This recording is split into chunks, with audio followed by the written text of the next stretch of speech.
Hola, soy Jern y este es mi canal de YouTube y hoy me gustaría compartir con ustedes un video más de papiamento. Papiamento 188. Sí, papiamento 188.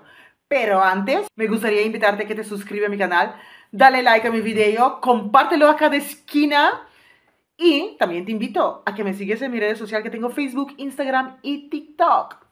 Si tú te gustaría aprender un nuevo idioma, si te gustaría aprender un idioma exótica como papiamento, te dejo aquí mi número de WhatsApp, que tengo una escuela online. Mándame un mensaje y empezamos a estudiar Vidushi papiamento. Hoy vamos a pasar con los números, ¿ok? Ponen muy buena atención porque los números parecen mucho al idioma español, pero no es igual que el español. 99 es 99. 100 es shen.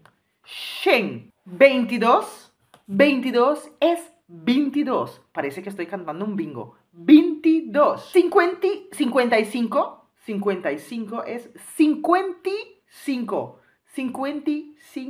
2000 queda 2000. 2000 queda 2000. 500 es 5 shen. Y todos los que están en el 100 queda shen, 2 shen, 3 shen, 4 shen, 5 shen, 6 shen, 7 shen, 8 shen, 9 shen. 76 es 76. Me imagino que ya sabes, 10 es el 10, es 10. Yesun, 11, Yes2, Yes3, Yes4, Yes5, Yes6, 16, Yes7, Yes8, Yes9, 20, como ya escuchaste, 22. Les voy a hacer unas frases. El número 99 está cerca del 100. El número 99 está cerca de 100. El número 99 está cerca de 100. 22 es un número par. 22 es un número par.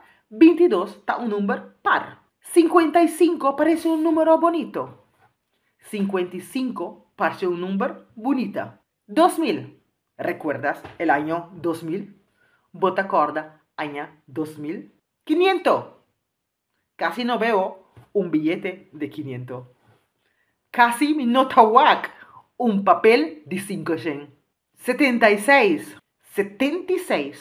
76, mi número favorito. 76, mi número favorito. Y vos, adicón. Nos vemos en el próximo video. Chao.